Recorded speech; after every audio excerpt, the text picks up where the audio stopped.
자, 반갑습니다. 오늘 함께 성경 공부하시기 위해서 모여주셔서 너무 감사드리고요. 오늘도 박수하면서 시작하겠습니다. 네. 오늘 로마서 8장 할 차례입니다. 원래 저번 시간에 7장, 8장을 하려고 했는데 이게 7장, 8장 분량이 만만치가 않더라고요. 근데 오늘 8장만 하려고 준비를 했는데 오늘 8장을 다 끝낼 수 있을까 모르겠습니다. 8장도 분량이 어마어마하게 많고 또 너무 중요한 장이라 가지고 제가 오늘 열심히 해보겠습니다. 네, 우리 7장 잠깐 복습하면서 시작하도록 하겠습니다.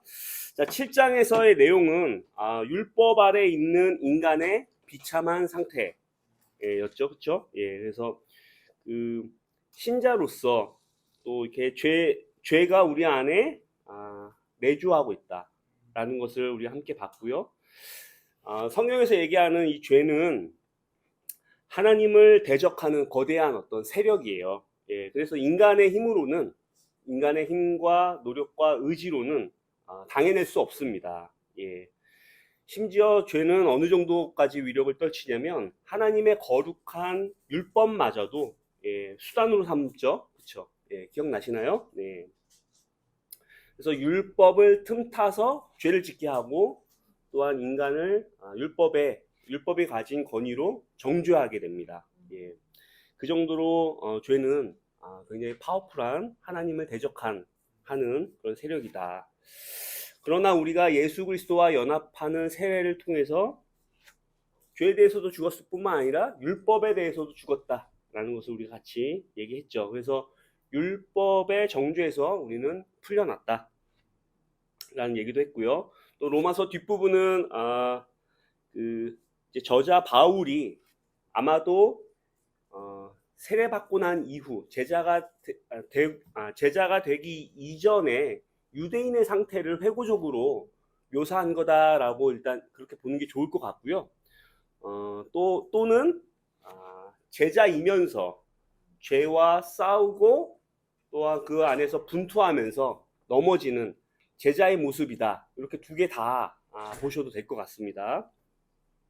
그래서 우리가 비참하게 실패하는 우리 그리스도인들 또는 유대교 아래 있는 어떤 종교인들의 모습이 그려져 있다라고 보시면 되겠습니다.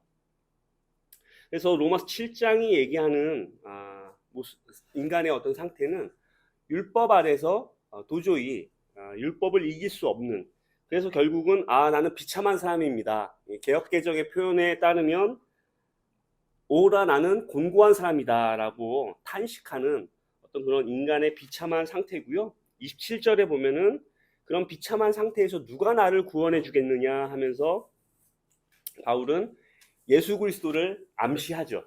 예. 그러면서 8장으로 자연스럽게 이어집니다. 그래서 8장 1절을 한번 보겠습니다.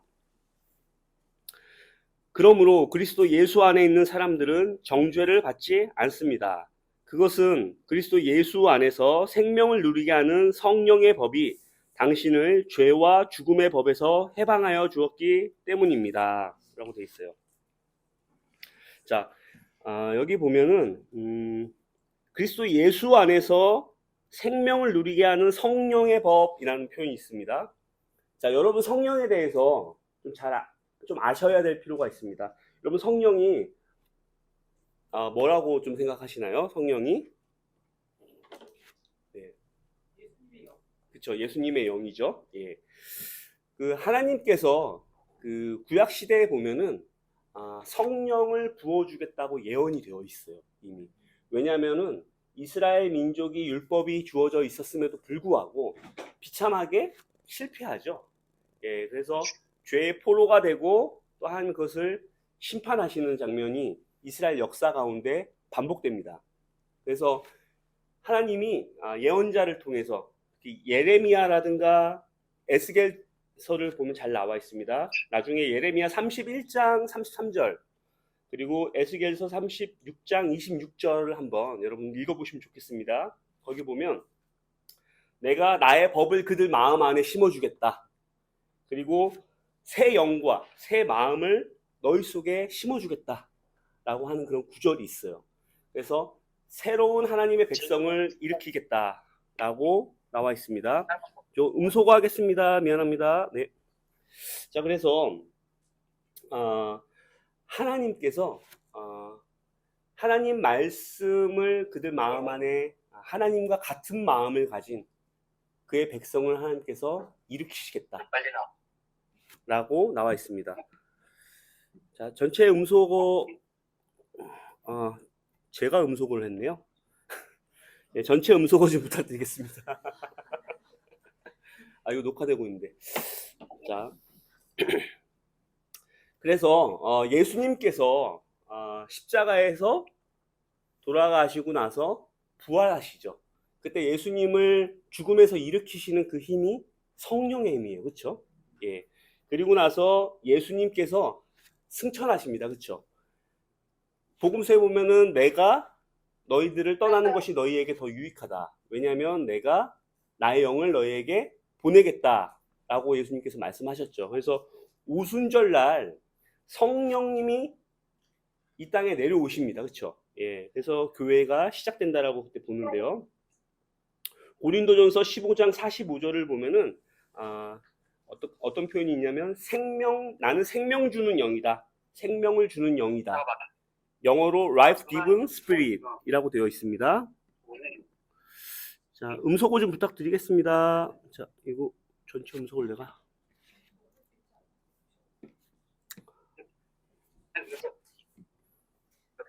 자, 네네. 그래서 예수님의 영이 우리 가운데 오신 사건, 이게 오순절날 생명을 주는 영으로서 우리에게 부어졌습니다. 그리고 우리가 믿고 회개하고 세례 받을 때에 성령을 선물로 주겠다라는 사도 베드로의 그 말씀에 따라 우리는 침례 받을 때 성령이 우리 안에 내주하게 되시죠. 그래서 우리는 하나님의 마음, 하나님의 영을 우리 안에 품고 또 모시고 살아가는 거죠. 그렇죠? 예. 그 성령이 제자들과 함께 하시면서 우리 삶을 다스리고 이끌어가고 우리를 궁극적인 구원의 완성까지 우리를 이끌어가겠다라는 것이 로마서 8장의 내용이라고 보시면 되겠습니다. 그래서 여기 보면은 8장 1, 2절에 보면은 정죄함이 없다라고 나와 있는데요. 여러분 그 누가복음 15장에 보면 그 탕자의 비유 있잖아요. 그렇죠? 탕자가 그 아버지의 집을 떠나서 소유에게서 깽판을 치지 않습니까? 예. 그런데 네, 죄송합니다. 요거 음소거 좀 부탁드리겠습니다.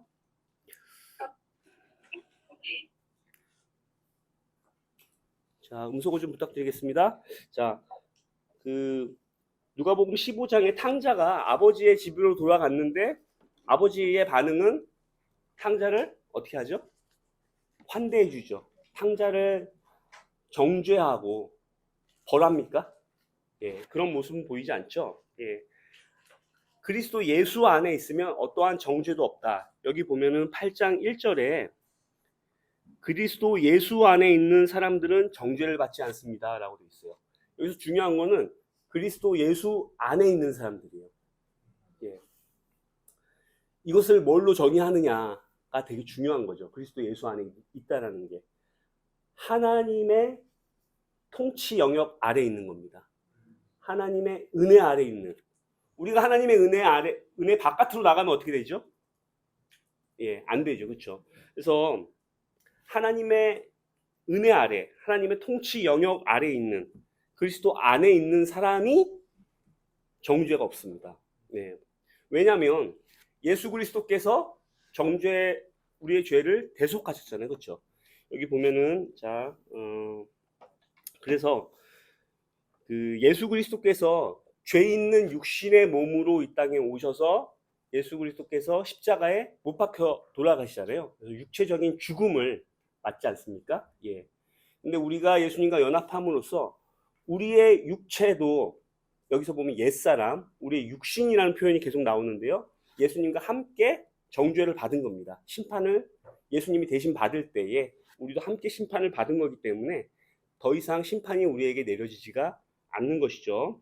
그래서 보면은 하지만 여러분 그 로마서 8장에 나오는 육신이라는 표현 이런 것들을 우리 그 바디 말 그대로 살과 피가 있는 이 그 몸을 여러분 그렇게 의미하시면 안 돼요. 그렇게 생각하시면 안 되고 죄를 따르는 죄에 휘둘리는 그런 옛사람을 의미할 때 육신이라는 표현을 쓰고 있는 거예요.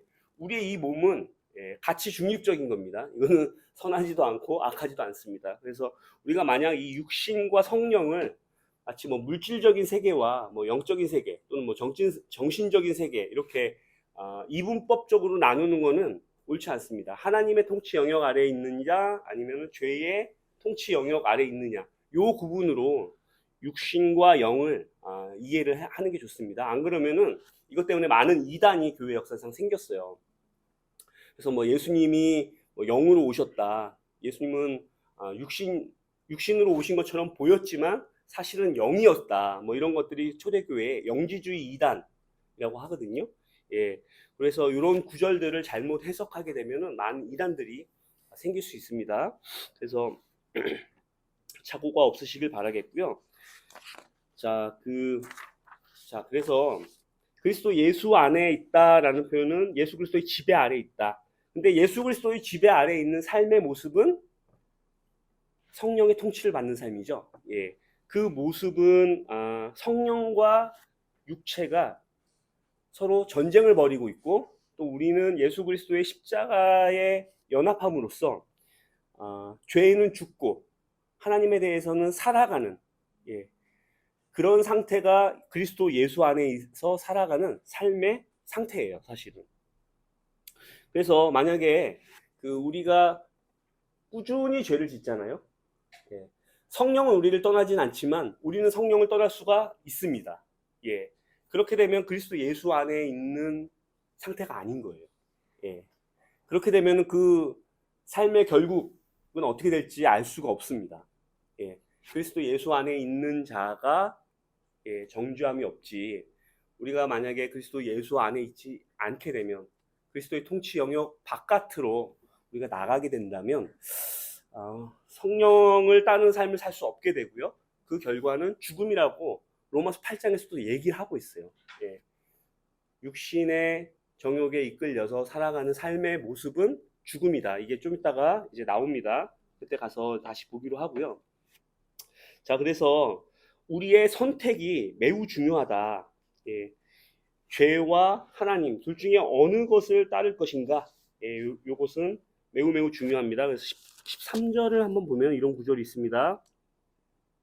여러분이 육신을 따라 살면 죽을 것입니다. 그러나 여러분이 성령으로 몸의 행실을 죽이면 살 것입니다. 라고 되어 있습니다. 여기 보면 사도 바울이 그리스도 예수 안에 있는 자는 결코 정죄함이 없다라고 했음에도 불구하고 뭐라고 하냐면 여러분이 육신을 따라 살면 죽을 거라고 얘기하고 있어요. 이거는 그리스도인에게 한 말입니다. 로마서 8장 같은 장 안에 이렇게 상반되는 구절이 같이 지금 제시되고 있다는 게 굉장히 중요한 거죠. 그래서 우리가 그리스도의 통치 영역 안에 있다는 것이 큰 축복이다. 그래서 반드시 그 안에서 우리의 삶을 영위해야 된다는 것, 그것이 굉장히 중요하고요. 그래서 3절, 4절을 한번 읽어보겠습니다. 자, 계속 읽어보겠습니다. 육신으로 말미암아 율법이 미약해져서 해낼 수 없었던 그 일을 하나님께서 해결하셨습니다. 곧 하나님께서는 자기 아들을 죄된 육신을 지닌 모습으로 보내셔서 죄를 없애시려고 그 육신에다가 죄의 선고를 내리셨습니다. 그것은 육신을 따라 살지 않고 성령을 따라 사는 우리가 율법이 요구하는 바를 이루게 하시려는 것입니다. 자, 여기 보면은 성령은 율법이 요구하는 바를 성도들 가운데서 이루어 가신다고 하고 있어요. 우리가 율법에 대해서 죽었다 그랬잖아요. 그렇죠? 그런데 또 아이러니하게 성령을 따르는 삶은 그 율법이 요구하는 하나님의 의로운 기준을 이루어가는 삶이다. 그래서 여기서 되게 우리가 율법에 대해서 죽었다고 해서 하나님의 어떤 도덕적 통치에서 우리가 자유하게 된다던가 그런 걸 의미하지 않습니다. 우리가 어떤 기준도 없이 막 살아도 된다. 여기서 율법의 통치에서 벗어났다는 것은 율법이 죄의 도구로서 사용되는 그런 삶에서 그리고 율법의 정죄에서 벗어났다라는 그런 의미이지 하나님의 뜻을 따르지 않아도 된다라는 것을 의미하지 않는다. 그래서 여러분들께서 그것을 좀 이해해 주셨으면 좋겠고요. 자, 그러면 육신을 따르는 삶, 그렇죠? 그것이 무엇을 의미할까? 자, 여러분 육신을 따르는 삶은 기본적으로 아까 전에 말씀드렸던 것처럼 죄를 따르는 삶이에요. 죄에 휘둘리고 죄를 쫓아가는 삶인데, 자, 그것이 어떤 형태로 나타나는가? 우리 그 요한일서에 보면은 이런 표현이 있습니다. 육신의 정욕, 안목의 정욕, 이생의 자랑, 이런 것들이 대표적으로 육신을 따르는 삶의 형태입니다. 그거 말고도 여러 가지 구절이 많죠. 갈라디아서에서도 나오고요. 로마서 1장, 2장에서도 보면 유대인의 죄와 이방인의 죄, 이런 것들이 자세히 나왔던 거 여러분 기억나시죠? 그래서 육신의 정욕이라고 하면 뭐가 될까요? 우리 요즘에 뭐 TV를 보든 뭐 유튜브를 보든 항상 어떤 게 나오나요? 먹어대는 그쵸, 먹방, 그쵸, 또는 어떤 성적인 어떤 충동을 통해서 사람들을 쾌락으로 이끄는 어떤 그런 것들 육신의 정욕이라고 볼 수 있을 것 같습니다.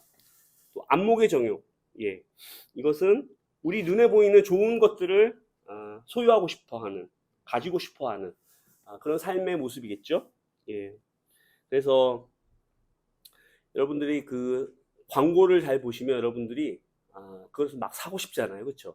그것도 역시 우리의 안목의 정욕을 부추기는 하나의 마케팅 광고 기법들이 이 세상에서 작동하고 있습니다. 그리고 이생의 자랑, 여러분 우리나라만큼 이생의 자랑이 중요한 나라는 드물죠, 그렇죠?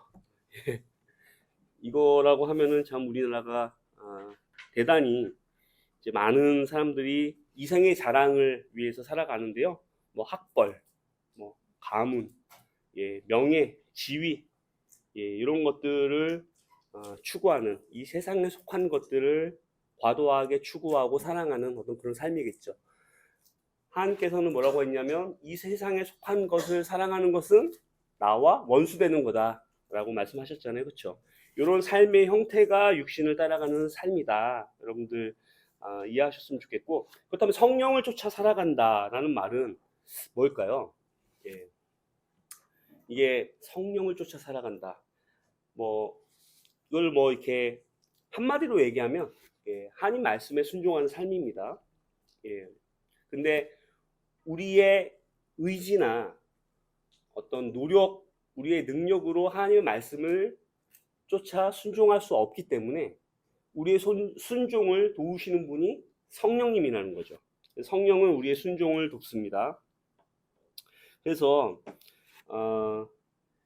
참 여기에서 분명하게 얘기하고 있는 것은 육신을 쫓지 않고 성령을 쫓으라라고 얘기했던 것은 바울이 어떤 가능성을 암시하고 있는 거냐면 우리가 성령을 쫓지 않고 육신을 쫓아 살 수 있는 가능성, 우리가 그것을 선택할 수 있다라는 것을 내포하고 있어요.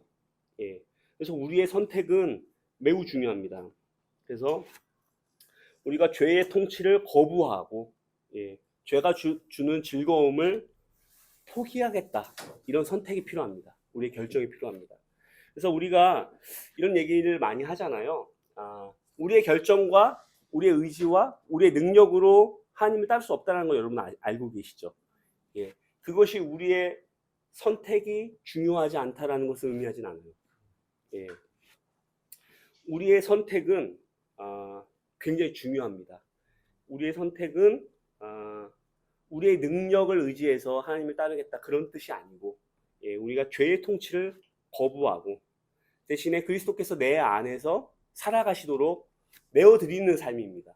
갈라디아 2장 20절에 보면, 갈라디아서 2장 20절에 보면 그리스도께서 나를 통해 살아가도록 내 삶을 내어드리는 바울의 모습이 나오잖아요, 그렇죠? 그래서 성령님을 쫓아 살아가는 삶의 형태는 극단 이렇게 어떻게 가장 좋은 표현으로 표현을 하자면 자기를 부인하는 삶이에요. 예수님께서 나를 부인하고 자기 십자가를 지고 나를 따르라라고 했잖아요. 그래서 자기를 부인하는 삶이 우리가 성령을 쫓아 행하는 것을 가능하게 하는 이게 원동력이 되는 겁니다. 그래서 자기를 부인하는 것. 여러분 이런 얘기 들어보셨나요? 또 기독교 전통에서 많이 또 중요하게 이렇게 이렇게 중요한 어떤 그런 의미를 담고 있는데요. 나는 할 수 없지만 하나님은 하실 수 있다. 라는 거 여러분 그런 얘기 많이 들어보셨죠? 예, 바로 자기를 부인할 때 나는 할 수 없지만 하나님이 하실 수 있는 상태가 되는 거예요. 왜냐면 내가 더 이상 싸우지 않고 하나님이 나를 통해서 내 안에서 영적인 싸움을 하실 수 있도록 하나님께 주도권을 내어드리는 상태가 되는 겁니다. 그게 바로 자기 부인이에요. 그래서 우리가 구약 같은 걸 공부하거나 많이 봐도 전쟁은 여호와께 속했다. 우리 요즘 뭐 주중 예배 같은 것들 보면은 이제 구약 공부하고 있는데 전쟁은 여호와께 속해 있다라는 것들 여러분 많이 보시잖아요, 그렇죠? 예, 그것이 바로 뭐냐면 이 싸움을 싸우는 주체는 내가 아니라 하나님이시다. 나는 어떤 걸 하면 되냐면 하나님이 나를 통해서 전쟁에서 승리하실 수 있도록 하나님께 내 주권을 내어드리는 거예요. 예, 무슨 말씀이신지 아시죠? 예. 그래서 우리가 어떤 죄의 유혹에 휘둘릴 때가 있어요. 막 강하게 끌리거나 그럴 때가 있잖아요. 그렇죠? 예. 그때 우리가 아무리 발버둥 쳐보세요. 하나님의 심판이 있으니까 나는 죄를 지으면 안 돼. 또는 열심히 기도하고 죄를 안 지으려고 해보세요. 그래도 죄를 짓습니다. 예. 여러분 경험해 보셨죠? 예. 근데 그때 죄를 이기려면 어떻게 해야 되냐면 자기를 부인해야 되는데 그때 성령님이 나를 통해 영적인 전쟁에서 영적인 싸움에서 싸우실 수 있도록 나를 이끌어 주시고 도와달라고 그렇게 하셔야 됩니다. 예. 그럴 때 하나님의 능력이 강력하게 역사해 가지고 여러분들이 죄를 이길 수 있어요. 여러분 그런 경험 해보신 적 있나요? 예. 그래서 내가 아무리 발버둥 치고 내가 싸우려고 노력해봐도 뭐 몇 번 이길 수 있겠죠. 근데 계속해서 죄와의 싸움에서 이길 수는 없습니다. 그래서 나는 할 수 없지만 하나님께서는 하실 수 있다. 라는 것을 여러분들이 꼭 기억하시고 자기를 부인한다는 것은 하나님이 이 전쟁에서 이기실 수 있도록 나를 통해 역사해 달라는 도움을 간구하는 겁니다. 그래서 하나님이 그때 우리를 통해서 싸우실 때 우리는 죄의 유혹을 벗어나고 이길 수가 있는 거죠. 그래서 사실 우리 그런 죄의 뿌리는 자기중심성, 예, 극도의 이기주의, 극도의 교만, 자기를 높이는 것, 자기의 피로만 채우는 것, 예, 이런 것들인데 우리가 그런 것들을 내려놓고 하나님의 마음을 품을 때 우리는 자기를 부인할 수 있고 그때서야 비로소 우리를 도우시는 성령님을 힘입어서 죄를 이길 수 있다. 그래서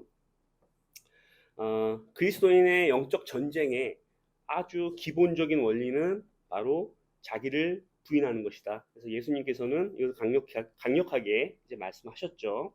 예. 그래서 예수님을 따르기 위해서 내려놓는 것들, 포기하는 것들. 여기는 반드시 내가 나 자신을 내려놓고 포기하는 것이 수반돼요. 예. 근데 여러분들이 만약에 나의 어떤 그 쾌락이든 또 죄가 주는 즐거움이든 뭐든 간에 그런 걸 내려놓고 포기하려면 평상시 하나님과 관계가 가까워야 돼요. 예. 그리고 이 싸움을 싸워서 이길 수 있도록 하나님께 요청하려면 하나님과의 관계가 가까워야 됩니다. 그렇죠? 예. 하나님과의 관계가 지속적으로 좋은 관계에 있지 않으면 자기를 부인할 수가 없어요. 예. 무슨 말씀이신지 아시겠죠? 예. 그래서 여러분들의 영적인 삶에서 우리 영적인 전쟁에서 사실상 승리할 수 있는 저는 키포인트가 이거라고 생각합니다. 예. 하나님과 평상시에 긴밀하게 교제하고 하나님의 마음을 우리가 품고 있을 때 이것이 가능하다, 이런 삶이. 예. 그리고 여러분들께서 우리가 제자라고 하더라도 또 어떤 뚜렷한 어떤 세상적인 또는 육체적인 어떤 죄가 아니라고 하더라도 우리가 위험한 상태에 직면할 수 있어요. 약간 죄로 기울어지기 쉬운 취약한 상태에 여러분들이 있을 수 있거든요. 그런 때가 어떤 때인지 여러분 아시나요? 어떤 뭐 피곤할 때도 될 수 있고 뭐 그런 것들이 사람마다 있을 겁니다. 그런 상태를 여러분들 좀 잘 아셔야 되는 거예요. 예. 그리고 제 경험이기도 하면서 많은 사람들의 경험을 보면은 우리 마음이 공허할 때가 있어요. 예. 공허하면은 그걸 뭔가 채워야 되잖아요. 그럴 때 우리의 욕망이 강하게 나타나는 경우가 있습니다. 그래서 세상 사람들은 그런 공허한 마음을 뭔가로 채우죠. 예. 뭐 가장 많이 하는 것들은 뭐 술, 담배, 섹스, 또는 또 고상한 방식으로도 할 수 있죠. 예, 돈과 명성, 또는 뭐라 그럴까, 사람들로부터 인정받고 성공하기 위해서 노력하는 것들, 또 인정 중독에 그래서 많이 빠지죠, 그렇죠? 그것처럼 사람들이 어떤 공허한 상태에 있을 때 우리가 죄에 빠지기 쉬운 상태가 될 수 있습니다. 우리가 제자라고 할지라도 우리 안에 공허함이, 그러니까 하나님 말씀이 우리 마음 안을 가득 채우고 있지 못하고, 그러니까 공허한 상태가 지속되면 우리는 죄를 짓게 될 가능성이 상당히 높아지는 거죠. 그래서 그 G.K. 체스터튼이라고 기독교 철학자인데 여러분 들어보셨을지 모르겠네요. 그 사람이 이런 말을 했습니다. 창녀집에 가서 문을 두드리는 사람은 사실 하나님을 간절히 찾고 있는 것이다. 예, 여러분 동의되시나요? 예. 자, 마음의 허기짐은 사실 우리가 우리 마음 속을 무언가로 채우려고 할 때. 예. 근데 사실은 우리 마음 속의 그 허기짐을 궁극적으로 만족시켜주고 채워줄 수 있는 분은 하나님이시죠. 그렇죠? 예. 그래서 우리는 하나님과의 관계를 통해서 우리의 마음을 가득가득 채워야 되는 거죠. 예. 그러지 않으면 우리도 굉장히 죄에 취약한 상태로 갈 수 있다. 그래서 여러분들 개개인마다 어떤 그 특정한 죄성이 있을 거예요. 예. 그거는 타고나기를 그럴 수도 있고, 또는 가정 환경이나 어떤 부모님과의 관계에서, 또 이 세상을 살아오면서 겪은 어떤 상처나 이런 것들을 통해서 여러분들마다 개개인적인 어떤 취약한 부분들이 있을 건데, 그런 것들을 잘 파악하고 있고, 그런 상황에 자기가 처해졌을 때에 내가 어떻게 대처해야 되는지도 미리 좀 생각해 보면 너무 좋을 것 같습니다. 그래서 성령을 따라 사는 삶에서 이런 것들을 좀 고려했으면 좋겠고요. 자, 기본적으로 성령은 우리 몸의 행실을 죽인다. 그래서 우리의 육신적 어떤 그 죄로 기울어지는 욕망을 억제하신다. 성령님께서. 그리고 우리를 통해서 대신 싸우시는 분이다. 예. 그래서 하나님께서 대신 싸운다고 해서 우리가 아무것도 안 하는 게 아니라 그랬죠. 그렇죠? 예. 하나님의 도우심을 구하고 의지하는 것 자체가 우리가 영적으로 싸우는 겁니다. 예. 그래서 어떻게 보면 우리의 싸움 100%, 성령님의 싸움 100%가 되는 거예요. 예. 나는 아무것도 안 하고 성령님이 다 한다. 그런 것도 아니고, 성령님은 아무것도 안 하고 내가 내 힘만을 의지해서 싸운다. 그것도 아닙니다. 그렇죠? 그래서 내 의지와 결단 100%, 성령님의 도우심, 또 능력 주심, 이런 것도 100%, 이렇게 여러분 알아야 됩니다. 그래서 어떤 뭐 기독교 전통은 과도하게 한쪽으로 치우치는 경우가 있어요. 그러면은 굉장히 그것도 위험하다. 그런 사람들이 잘 이단으로 빠져요. 그래서 대학교 때 그런 사람들도 만나봤는데, 우리는 죄를 안 짓는다. 이런 사람도 만나본 적이 있습니다. 예. 자, 그러면 잘 보세요. 그 예수 그리스도께서 십자가에 죽으시고 나서 부활하실 때 성령님의 능력으로 부활하셨잖아요. 그 순서가 중요합니다. 십자가에서 죽음 이후에 부활이 오는 거예요. 영적인 싸움도 우리 자신을 십자가에 못 박을 때, 자기를 부인할 때 승리가 오는 겁니다. 그리고 그 사이에 성령님이 역사하시는 거예요. 그러니까 예수님의 죽으심과 부활하심에 연합하는 것이 그 상태로 계속 들어가는 것이 우리 영적인 전쟁의 키포인트다. 여러분들이 이걸 반드시 기억을 해주셨으면 좋겠습니다. 그래서 그런 상태로 가기 위해서는 우리가 하나님과 가까워야 되고요. 그래서 성경에는 이런 구절이 있습니다. 자, 6절. 육신에 속한 생각은 죽음입니다. 그러나 성령에 속한 생각은 생명과 평화입니다. 육신에 속한 생각은 하나님께 품는 적대감입니다. 그것은 하나님의 법을 따르지 않으며 또 복종할 수도 없습니다. 이렇게 돼 있어요. 육신에 속한 생각과 성령님에 속한 생각. 자, 우리나라 속담에 콩 심은 데 콩 나고 팥 심은 데 팥 난다는 얘기가 있죠. 예, 그게 갈라디아서에도 나오는데요. 우리 육체를 위해서 심을 것인가, 성령을 위해서 심을 것인가. 자, 우리가 평상시에 성령님의 생각을 하는 것, 성령님을 위해 심는 것, 이것이 우리 삶의 결과로 드러난다. 그래서 바울 서신을 보면은 골로새서 같은 거에 보면은 땅의 것을 생각하지 말고 하늘의 것을 생각하라. 그렇죠? 그리고 빌립보서에 보면 그리스도 예수의 마음을 품어라. 이런 구절들이 있어요. 다 같은 일맥상통한 구절입니다. 여러분들 가끔 뭐 이렇게 TV나 뉴스 같은 데서 보면은 살인하는 사람이 있잖아요. 그렇죠? 그것이 뭐 우발적으로 충동적으로 살인했다라고 여러분 보시지 않죠? 그러지 않습니다. 그 사람 마음 안에 미움이 심겼을 때 그것이 자라나서 살인으로 이어지는 거예요. 예. 갑자기 죽이는 거 그런 거 없습니다. 갑자기 음행하거나 간음하는 거 그런 거 없습니다. 예. 평상시에 그 사람 마음 안에 무엇이 심겨 있는가, 예. 그것이 큰 죄로 이어집니다. 그래서 평상시에 우리가 음란한 것을 보지 않고 순결한 생각을 하는 것들, 예. 사람들을 미워하지 않고 사랑하는 것들, 이런 것들이 우리 마음 안에 계속 심겨질 때 우리가 죄로 가는 것을 막을 수 있다. 예. 그래서 그걸 꼭 기억해 주셨으면 좋겠고요. 여기 그 성령님을 따라 사는 삶에 대해서 이런 표현들이 참 재미있는 표현인데, 출애굽한 이후에 이스라엘 백성이 광야 생활을 하잖아요. 그때 밤에는 불기둥과 낮에는 구름 기둥으로 하나님의 인도를 따라갔잖아요. 그런 모습이라고 생각하면 됩니다. 성령님을 따라간다는 건. 그래서 성령님과 함께 걷는다, 성령 안에서 걷는다라는 것이 원어적인 그런 뜻이에요. 그래서 하나님과 친밀하게 교제해 가면서, 하나님을 대면해 가면서, 예, 하나님을 마치 보는 듯이 이렇게 하나님과 교제하고 따라가는 삶을 의미한다. 그래서 여러분들 지금 얘기한 것들은 영적인 여러분 삶에서, 또 영적인 전쟁에서 굉장히 좀 중요한 것들인 것 같습니다. 예, 우리 다음 구절을 빨리 넘어가 보겠습니다. 14절, 15절 한번 볼까요? 14, 15절. 자, 하나님의 영으로 인도함을 받는 사람은 누구나 다 하나님의 자녀입니다. 여러분은 또다시 두려움에 빠뜨리는 종살이의 영을 받은 것이 아니라 자녀로 삼으시는 영을 받았습니다. 그래서 우리는 그 영으로 하나님을 아빠, 아버지라고 부릅니다. 자, 여러분들 누구한테 아빠, 아버지라고 부르십니까? 그렇죠. 진짜 자기 아빠한테 부르는 거예요.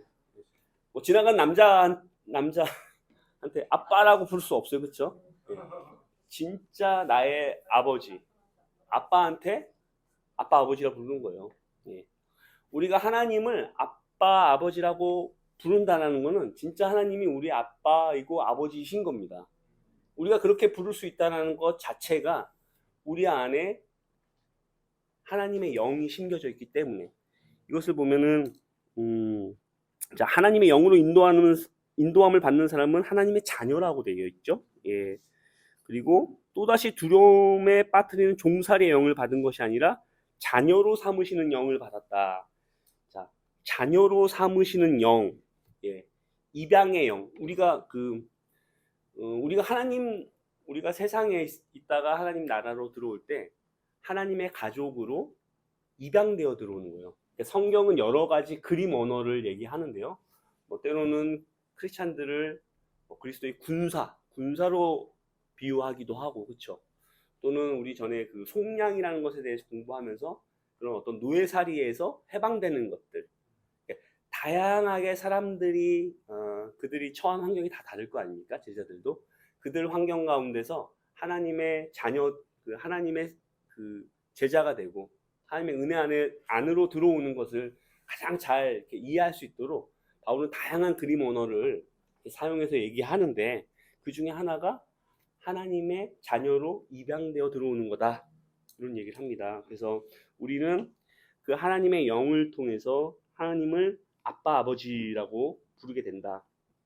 그래서 성경에 보면 우리가 하나님의 아들이다 라고 나와 있습니다. 성경에서 이렇게 하나님의 아들이라고 나오는 거는 자매들이 너무 속상해 하실 필요는 없어요. 이거는 왜 이런 표현을 쓰는 거냐면 그 당시 사회 문화적인 배경이 이제 많이 있는 거예요. 왜냐면은 아들만이 상속을 받을 수 있었습니다, 당시 사회는. 그래서 여러분이 하나님의 자녀로 입양되어서 하나님의 아들, 뭐 이렇게 딸도 되죠. 예, 아들, 딸이 되면은 하나님이 부어주시는 것을, 하나님이 우리에게 주시고자 하는 것을 상속받을 수 있습니다. 예, 그거 되게 놀랍지 않습니까? 예, 하나님의 자녀로서 하나님이 나누어 주시는 상급들을 우리는 상속받을 수 있어요. 그래서 근데 쭉 뒤로 이렇게 계속 가다 보면은 17절 이렇게 구절에 나와 있습니다. 자녀이면 상속자이기도 합니다. 우리가 그리스도와 함께 영광을 받으려고 그와 함께 고난을 받으면 우리는 하나님이 정하신 상속자요 그리스도와 더불어 공동 상속자입니다. 자, 새 번역에서는 자녀라고 표현을 했네요. 네. 여기 보면 하나님과 함께 영광을 받으려면 우리가 어떻게 된답니까? 예, 그와 함께 고난도 받아야 된다고 얘기하고 있어요. 우리는 하나님의 영광만 받고 하나님이 주시는 놀라운 것들을 상속만 받았으면 좋겠는데, 그걸 받기 위해서는 우리가 그리스도와 함께 고난도 받아야 된다라고 나와 있습니다. 참 이것이 제자 삶이 쉽지 않음을 보여주는 거죠. 여러분, 그 드라마 같은 거 보면 재벌집 회장이 자기 아들을 이렇게 그 기업을 물려주기 위해서 어떤 일을 하나요? 그 회사에 들어와서 말단 직원부터 경영자 수업을 시키잖아요, 그렇죠? 그냥 물려줄 수도 있잖아요. 자기 자녀에게 야, 이 기업 너 다 가져 할 수도 있겠지만, 제대로 된 아빠라면 어떻게 하죠? 차근차근히 그 기업 경영을 배우게끔 하죠, 그렇죠? 예. 그러면은 그 아들에겐 고난이잖아요, 그렇죠? 예. 하나님은 우리가 그 고난을 통해서 하나님이 원하시는 모습으로 성장해 가기를 원하십니다. 그래서 제가 군대에 갔을 때 그 첫 신병 훈련소에서 그 교관이 했던 말이 좀 기억이 나는데요. 이제부터 내가 너희들을 진짜 군인으로 만들어주겠다 라고 하면서 뭘 시킨지 아십니까? 강한 훈련을 시키기 시작합니다. 아직 사회에서, 세상에서 뭐 이렇게 세상물이 아직 벗어지지 않았죠, 그렇죠? 예, 그것을 벗기려면 어떻게 됩니까? 훈련을 받아야 군인이 되는 거예요. 예. 하나님이 원하시는 모습으로 성장해 가게끔 하기 위해서 하나님은 우리를 예수 그리스도를 닮아가는 그런 과정 속에 우리를 넣어주십니다. 예. 그 과정은 고난의 길이죠. 예수님께서도 그랬잖아요. 예. 뭐 예수님 나는 머리 둘 곳도 없다라고 하셨잖아요. 그래서 사실은 그 예수님의 운명이 우리들의 운명이라고 그냥 보시면 됩니다. 예. 그래서 1세기 제자들은 예수님을 따르면서 실질적으로 따르는 사람들이 많았죠. 말 그대로 따르는 거예요, 그 곁에서. 예, 그런 사람들은 특히 사도들이나 이런 사람들을 보면은 굉장한 핍박과 환난 속에서 순교를 하게 됐고요. 당시 그리스도인들도 그 어떤 그 세상적인 세상적인 또는 그리스도인들에게 적대적인 그런 환경 가운데서 예수님을 따르면서 많은 고난을 받고 또는 죽임을 당하기도 했죠. 예. 만약에 우리가 예수님을 따른다면서 우리가 너무나 평안한 삶을 살고 있다라고 한다면 뭔가 우리가 예수님을 제대로 따르고 있지 않은 걸 수도 있다라는 것들을 한번 생각해 보세요. 왜냐하면 우리가 이 좋은 세상이라고 하더라도 우리가 예수님을 제대로 따라간다면 반드시 어려움과 핍박을 당할 수밖에 없습니다. 예, 그래서 그런 것도 한번 좀 생각해 보셨으면 좋겠고요. 자, 물론 이 고난 안에는 우리가 죄를 짓고 넘어져서 하나님의 책망받는 그런 고난도 있겠죠. 그래서 하나님이 우리를 교정시키고 바로잡기 위해서 주시는 어떤 그런 고난도 있겠지만 기본적으로 우리가 예수님을 신실하게 따라감으로 인해서 받는 고난을 의미한다. 그래서 하나님께서 우리에게 주시는 고난은 목적이 있습니다. 예. 고난을 주는 것 그 자체가 목적이 아니라 그 고난을 통해서 하나님이 의도하시는 바가 있는 거죠. 그거는 바로 우리 안에 하나님의 아들을 담는 성품을 심어주시고 빚어가시는 겁니다. 예. 그 과정 속에 근데 성령님도 함께 하신다라고 나와 있습니다. 또 한번 보겠습니다. 예. 그래서 19절 한번 보겠습니다. 18절 19절 현재 우리가 겪는 고난은 장차 우리에게 나타날 영광과 견주면 아무것도 아니라고 나는 생각합니다. 피조물은 하나님의 자녀들이 나타나기를 간절히 기대하고 있습니다. 자, 피조물이 허무에 굴복했지만 그것은 자기 자의로 그렇게 한 것이 아니라 굴복하게 하신 그분이 그렇게 하신 것입니다. 그러나 소망은 남아 있습니다. 그것은 곧 피조물도 썩어짐의 종살이에서 해방되어서 하나님의 자녀가 누릴 영광된 자유를 얻으리라는 것입니다. 모든 피조물이 이제까지 함께 신음하며 함께 해산의 고통을 겪고 있다는 것을 우리는 압니다. 자, 이렇게 보면서 자, 우리가 그 궁극적으로 구원받기 위한 어떤 그 소망 가운데 살면서 그 과정은 고난과 고통을 겪을 수밖에 없다라는 것을 바울은 계속해서 얘기하면서 모든 피조물이 탄식하고 있다라고 얘기를 해요. 예, 모든 피조물이 탄식하고 있다. 여러분 그 모든 피조물이 탄식하고 있는 것 같습니까? 여기서 모든 피조물은 창조 세계를 얘기하는 겁니다. 예, 그 창세기 3장에 보면 아담이 범죄했을 때 예, 땅도 같이 저주를 받아서 엉겅퀴를 내잖아요, 그렇죠? 예, 이 자연과의 관계도 파괴되는 거예요. 예. 그래서 여러분들 요즘 뭐 기후 위기 많이 보시잖아요. 북극에 뭐 얼음이 다 녹아가고 있다는데 진짜 다 녹으면은 뭐 해수면이 상승하고 또 많은 사람들이 살 곳을 잃고 또 뭐 그것 때문에 전쟁도 날 수 있을 거고요, 그렇죠? 예. 그다음에 참 요즘 여름에 그 폭우 그 요 근래 몇 년 동안은 정말 무섭더라고요, 그렇죠? 예. 기후 위기로 인해서 촉발되는 것들이죠. 예. 이 땅도 그렇게 신음하고 있는 거예요, 그렇죠? 예. 그다음에 뭐 전염병, 코로나와 같은 전염병이 발생 주기가 점점 짧아지고 예, 광범위해지잖아요, 그렇죠? 그래서 참 이렇게 그 모든 피조물들이 같이 탄식하고 있다라고 성경은 얘기하고 있어요. 자, 그래서 하나님은 모든 피조물이 그렇게 허무한 데에 굴복하게 했다. 근데 그렇게 하신 분이 하나님이라고 얘기하고 있어요. 여기 보면은 왜 하나님이 그런 상황 가운데 처하게 하실까라는 생각이 들잖아요, 그렇죠? 예. 왜 그럴 것 같습니까? 하나님이 왜 그런 상황 가운데 처하게 하셨을까? 네, 하나님을 찾으라고 그런 거죠, 그렇죠? 그것은 자의로 그렇게 한 것이 아니라 굴복하게 하신 그분이 그렇게 하셨다라고 나와 있습니다. 자, 여러분들이 그 잘 아셔야 될 것 중에 하나는 성령님의 사역 중에 하나는 우리를 그 시들시들하게 하는 사역도 있어요. 예. 그 풀이 싱싱해야 되잖아요. 꽃과 풀이 싱싱해야 되는데 그거를 시들시들하고 죽어가게 하는 사역도 성령님의 사역입니다. 예. 그래서 탄식하게 하시는 거예요. 예. 그래서 특히 하나님의 성령을 거역할 때 우리가 잘 되면 어떻게 되죠? 하나님의 뜻을 거역해도 내 삶은 잘 되어 가는구나, 문제가 없네라고 생각하면 어떻게 되겠어요? 하나님 필요 없죠, 그렇죠? 예. 그냥 계속 자기 멋대로 살 수밖에 없는 거죠, 그렇죠?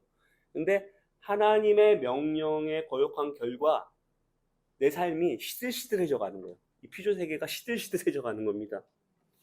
그것은 하나님이 일하시는 겁니다. 그 누가복음 15장에 보면 탕자가 아버지의 집을 떠나서 살 때 그의 삶이 어떻게 됐죠? 시들시들해졌죠. 죽을 지경에 이른 겁니다. 왜 하나님이 죽을 지경에까지 이르게 하시나? 그의 생각을 바꾸시고 그가 회개하게끔 하시고 하나님을 찾게끔 하시는 하나님의 사역 중에 하나가 우리 삶 가운데 탄식을 주시는 거예요. 예. 그래서 이 세상에서는 더 이상 소망이 없네? 예. 이렇게 되는 거죠. 그래서 교회 역사에 보면은 너무나 놀라운 저술가들이 많이 있는데 기독교 작가들도 많이 있고 그런 사람들 중에 이런 책도 많이 썼습니다. 영혼의 어두운 밤. 여러분 그런 얘기 들어보셨어요? 예. 하나님을 따르는 삶에 기쁨과 충만함만 있는 것이 아니라 이렇게 어두운 밤을 지난 것 같은 시간들이 반드시 있다. 예. 근데 우리의 삶 가운데도 그런 시간들이 반드시 있습니다. 그렇죠?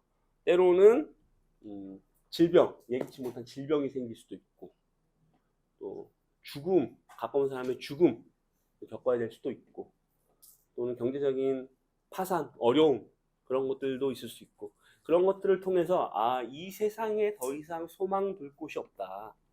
예.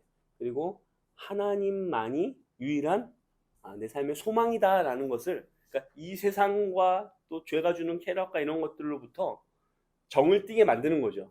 예. 그래서 하나님께서 그런 사역도 성령님을 통해서 하십니다.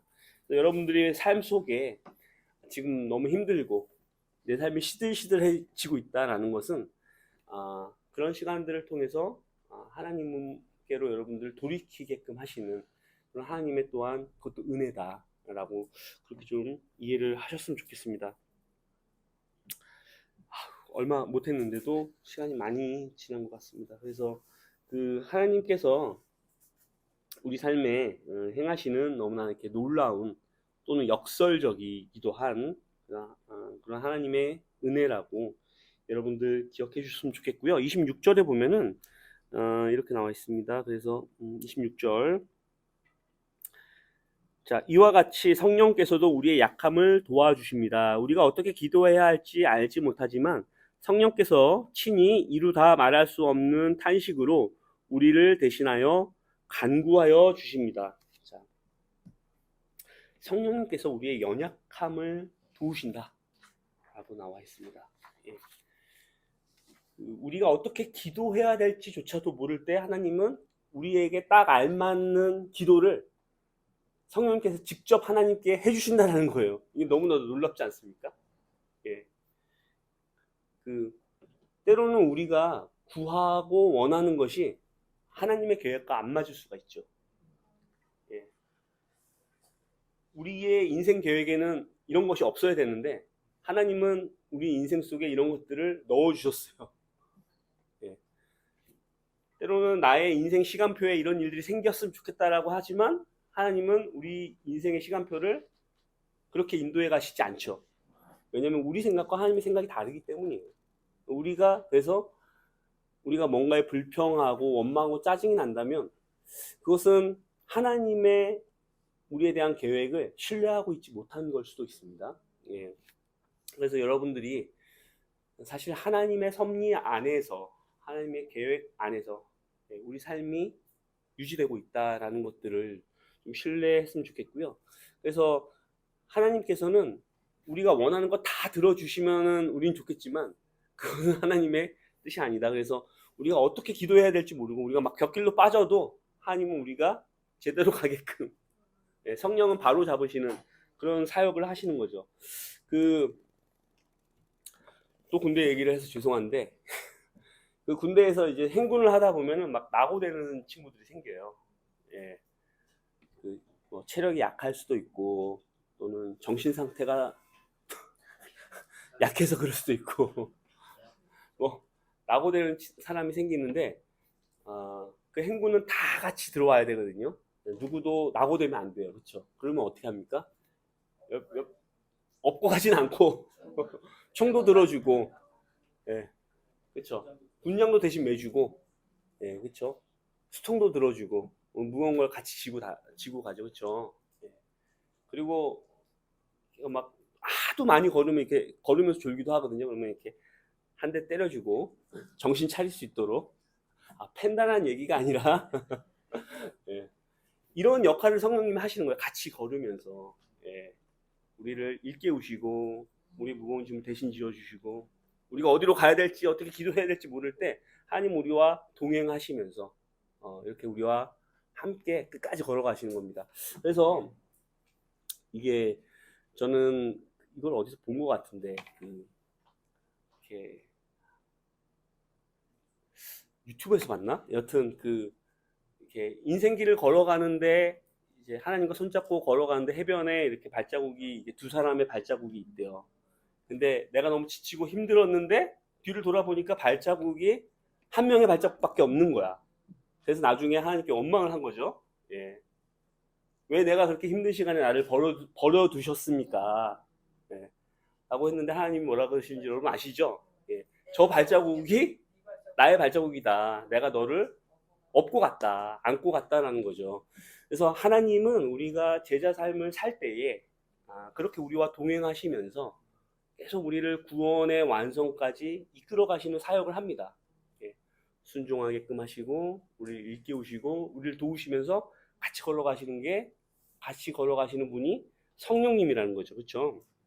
그래서 여러분들 그런 성령님이 여러분과 함께 계시다는 걸 꼭 반드시 기억하시고 오늘 그 시간이 조금 오버될 것 같긴 한데 끝까지 한번 가봐야겠습니다. 28절에 보면 하나님을 사랑하는 사람들 곧 하나님의 뜻대로 부르심을 받은 사람들에게는 모든 일이 서로 협력해서 선을 이룬다는 것을 우리는 압니다.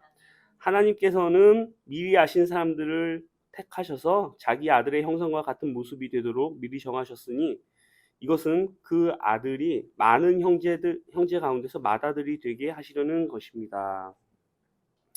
자, 여기 보면은 자, 모든 것이 협력해서 선을 이룬다. 우리가 너무 좋아하죠. 여기서도 이렇게 이 구절을 읽자마자 아멘 하고 큰 소리가 나왔는데 자, 일단 여기서 중요한 거는 어떤 사람에게 이런 일이 일어나냐? 하나님을 사랑하는 사람들. 예. 에게 해당되는 겁니다. 근데 하나님을 사랑하는 사람들, 우리가 어떻게 하나님을 사랑하게 됐죠? 하나님이 먼저 우리를 사랑해 주셨기 때문에 그것에 반응으로 우리를 사랑하는 겁니다. 그래서 하나님의 신실하신 사랑, 우리가 그 로마서 첫 공부를 할 때부터 하나님의 언약적 신실하심, 하나님의 의로우심, 계속 공부했잖아요. 그렇죠? 이것이 계속 흐르고 있는 거예요. 예. 성령님이 우리와 함께 동행하시는 것도 신실한 사랑이죠. 그렇죠? 예. 우리를 끝까지 지켜내시는. 그래서 우리가 하나님의 섭리 아래에 놓여 있고 또한 우리가 하나님을 사랑한다는 것은 그거 자체가 이미 하나님이 우리를 먼저 선택해 주시고 사랑해 주셨다는 것. 그리고 그 모든 것 가운데는 우리의 모든 것이 협력해서 선을 이룬다고 할 때 그 모든 것 가운데는 말 그대로 모든 것이죠. 예. 좋고 기쁜 일 뿐만 아니라 힘들고 어렵고 예. 고난 가운데 처하는 그 모든 일들을 하나님의 섭리 속에서 선으로 바꾸신다. 근데 그 선이 무엇일까? 그 선이 뭐냐면 하나님의 아들을 닮아가도록 하는 거예요. 예. 우리는 이걸 이렇게 생각하면 안 됩니다. 결국 모든 일이 다 잘 풀릴 거야. 결국 해피엔딩으로 끝날 거야. 이것을 얘기하는 것이 아니라 모든 일이 협력해서 우리가 하나님의 아들인 예수 그리스도를 닮아가는 모습으로 우리를 빚어가시는 것, 그게 선입니다. 하나님이 원하시는 선, 예, 하나님이 우리를 이끌어가는 선으로 이끌어가는 그 목적. 예, 그래서 이런 사람들은 그 사람의 삶에서 어떠한 뭐 어려움이나 고난이 닥쳐도, 또는 반대로 너무 즐겁고 행복한 일이 있어도 너무 일희일비할 필요가 없어요. 예, 너무 뭐 하늘이 꺼진 것처럼 좌절할 필요도 없고, 뭐 날아갈 듯이 기뻐할 필요도 없습니다. 그 하나님께서 우리를 예수님의 아들을 닮아가는 그 도구로 모든 것을 쓰신다라는 것들을 여러분 확신하고 사신다면, 우리가 너무 좌절하거나 너무 인생에서 잘 된다고 교만해질 필요도 없고, 예, 그럴 것 같습니다. 여기 보면은 되게 이렇게 주의해야 될 게 뭐냐면, 자, 29절에 하나님께서는 미리 아신 사람들을 택하셔서 자기 아들의 형상과 같은 모습이 되도록 미리 정하셨으니 이것은 그 아들이 많은 형제들 가운데 맏아들이 되게 하시려는 것입니다. 자, 하나님의 아들, 즉 예수님이 맏아들이고 우리는 그의 동생들이 되는 거예요. 이 그림을 보자면. 자, 그런데 여기서 이런 표현들이 있습니다. 미리 아신 사람들을 택했다 라고 되어 있어요. 자, 이런 것들이 굉장히 신학적인 논쟁이 많이 일어나는 그 구절이에요. 예정론 여러분 들어보셨죠? 예. 그 예정론을 여러분들이 이런 구절들을 이해하실 때 반드시 주의하셔야 돼요. 하나님은 어떤 사람은 구원하고 어떤 사람은 버리기로 미리 결정해 놓으셨다, 또는 그런 운명을 만들어 놓으셨다, 이렇게 이해하시면 좋지 않습니다. 예. 그 예정론은 하나님의 깊은 사랑과 불러주심에 대한 깊은 감사, 확신, 그 가운데 나오는 하나님께서 나를 택해 주셨구나, 그 깊은 구원의 확신과 감사함 속에서 나와야 되는 거지, 이것을 다른 사람에게 어떤 잣대를 들이댄다거나 판단하는 도구로 사용하면 안 돼요. 그렇죠? 예, 이것은 꼭 나 스스로에 대해서만 하나님의 그 깊은 사랑에 대해서 감사하는 그런 맥락 속에서 여러분들이 이런 걸 이해하시면 좋을 것 같아요. 그래서 우리가 뭐 어떤 사람을 하나님 구원하실지 그러지 않으실지 우리가 모르잖아요. 그렇죠? 예.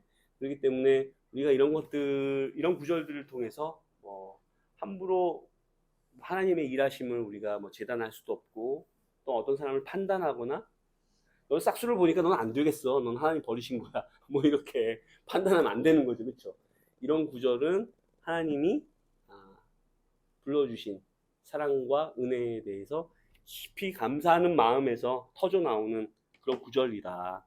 그래서 반드시 나 스스로에 대해서만 적용을 시켰으면 좋겠습니다.